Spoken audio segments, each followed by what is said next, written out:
Hey everyone! Tonight, we're drifting back to a time that most of us imagine incorrectly, but very confidently. A time of stone walls, drafty hallways, echoing footsteps, and, if we're being honest, children who were probably cold, bored, mildly confused, and constantly supervised by someone named Agnes. So, settle in. Dim the lights. Get comfortable under whatever blanket doesn't currently have crumbs in it. And let's take a slow, quiet wander into the daily world of children growing up in medieval castles. A world that sounds glamorous until you realize that most of it involved waiting for adults to stop arguing about land. Let's drift into it. You'd think being born in a castle meant you were destined for comfort.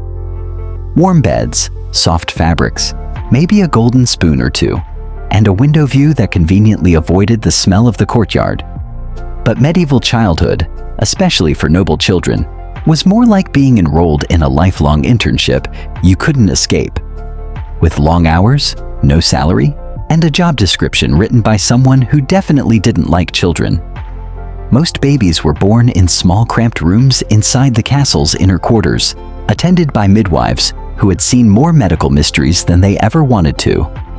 And these infants, barely blinking at the flicker of candlelight, had no idea they were about to enter a lifetime of lessons, expectations, and occasional political marriages arranged before they could even sit up without wobbling. The first year of life was, frankly, a gamble. The medieval world wasn't particularly gentle with newborns, which meant every successful first birthday was a sort of quiet miracle. Not that anyone celebrated it with cake. Sugar was expensive, and the concept of birthday parties wouldn't arrive for a long time. Instead, the child was simply allowed to continue existing, which was considered a meaningful compliment in those days. Once they reached toddlerhood, things began to feel slightly more structured, although structured in a very medieval way. Young noble children were usually placed under the care of a governess or a nursemaid, women who could be both affectionate and terrifyingly committed to discipline.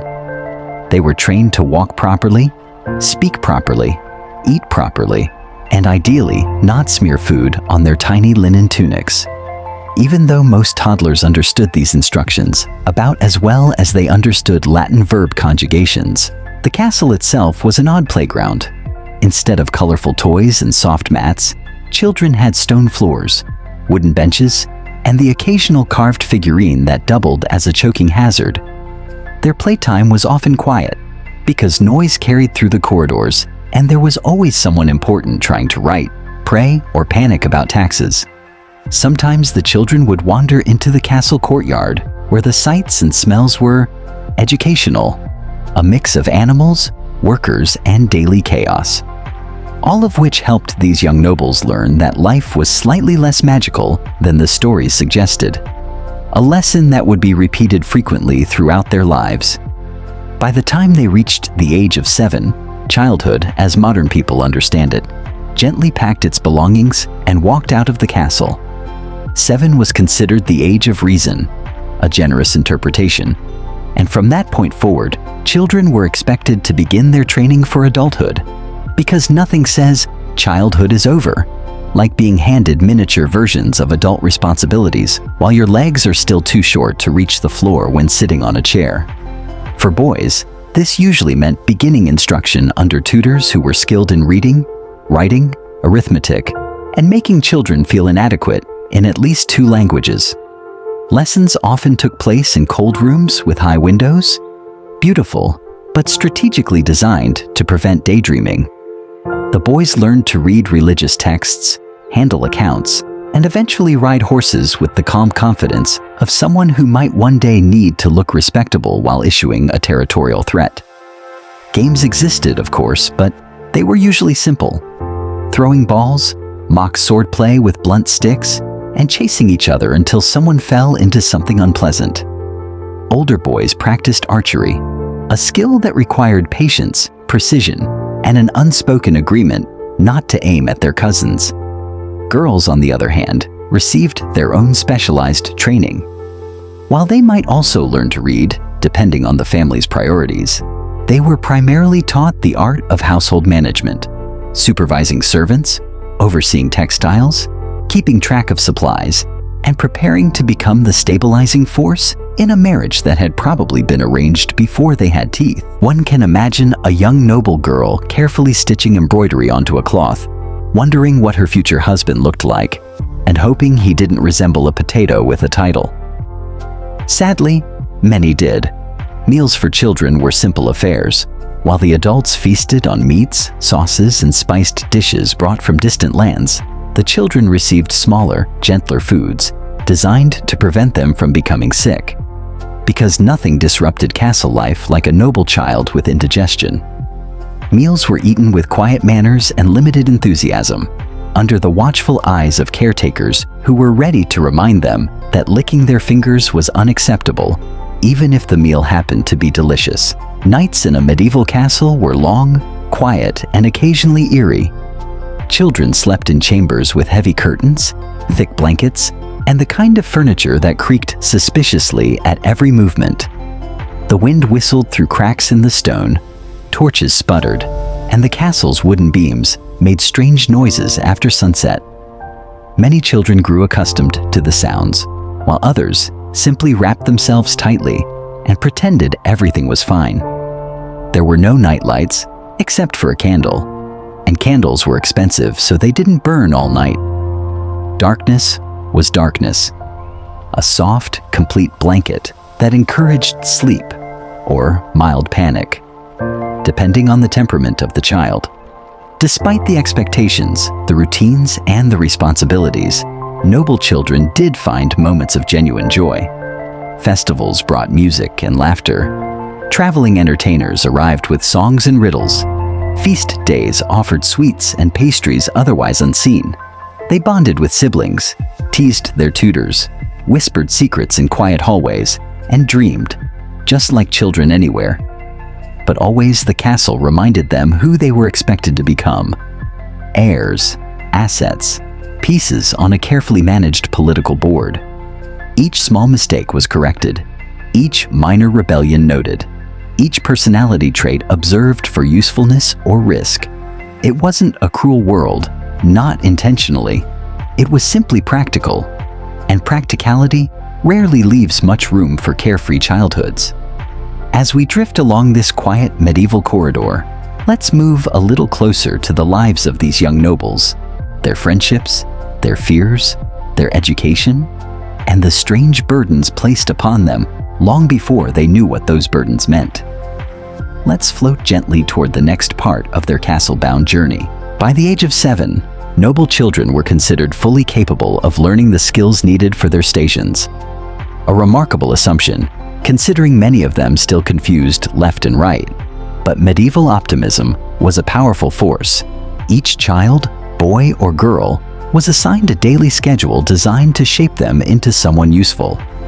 The type of useful depended entirely on family ambition, which could range from modest hopes like, "Don't embarrass us at dinner," to more intense goals like, "Please survive long enough to inherit this extremely complicated political problem."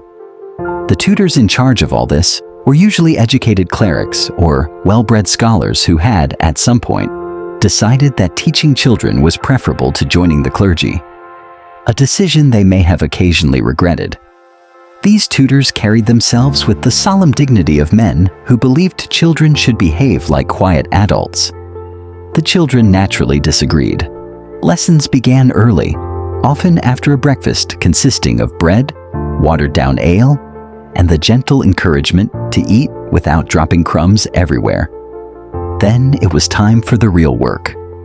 Reading was taught first, usually through religious texts, because nothing gets a sleepy child excited quite like theological commentary. Writing followed, with quills that misbehaved and parchment that had zero tolerance for mistakes. Medieval ink had a special talent for blotting dramatically across the page, as if to remind the student that perfection was expected, but rarely achievable. Mathematics also entered the picture, though only enough to ensure the child could handle basic estate management later. No one was doing algebra. No one wanted to. Arithmetic was sufficient, and even that caused more sighing than enthusiasm. Once the basics were in place, noble boys were introduced to more specialized subjects: heraldry, estate law, diplomacy, and the subtle art of saying something mildly threatening in a polite tone, a crucial skill for future negotiations. Girls, on the other hand, continued their training in household supervision, not because they lacked intelligence, but because society had decided their brilliance should be expressed through managing inventories, textiles, servants, and the occasional dinner that absolutely must impress some visiting dignitary. Of course, some noble girls became exceptionally well educated, but that depended heavily on a father who believed literacy was worth the investment. Until then, they learned the domestic arts with admirable patience, stitching embroidery so fine it could impress even the most jaded aunt at a family gathering. Let's drift over to discipline for a moment. Noble children were not allowed to behave like the children in modern illustrated books. No tantrums, no running around hallways screaming, no throwing objects unless you wanted a lengthy lecture about dignity. Punishments varied. Some tutors preferred stern lectures, others assigned long writing exercises. A few believed in light physical punishment, though families often discouraged anything that left a mark. They were nobles, after all, not commoners. The most common punishment was public embarrassment. For example, a young prince who refused to learn his Latin verbs might be made to stand quietly in a corner while everyone else continued lessons. Humiliating, yes, but effective, and entirely in line with medieval parenting styles, which focused less on emotional expression and more on producing someone who could sit through a diplomatic meeting without falling asleep. But not everything was quiet study and mild suffering. Noble children did get free time, structured, supervised, and completely incapable of causing true relaxation. They played games suited to their status. For boys, this meant early introductions to weapons. Wooden swords, blunt lances, and small shields, designed to encourage both skill and bruises. They practiced sword footing on narrow planks, threw spears at hay bales, and learned to wrestle without permanently injuring anyone important. It wasn't all as dangerous as it sounds. Well, actually, it was. But medieval nobles considered a few bumps and scrapes to be signs of good health. If a boy didn't come back from playtime covered in dust, sweat, and vague injury, his parents might worry he lacked ambition.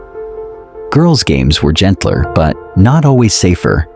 They practiced dancing, which involved balancing on uneven floors.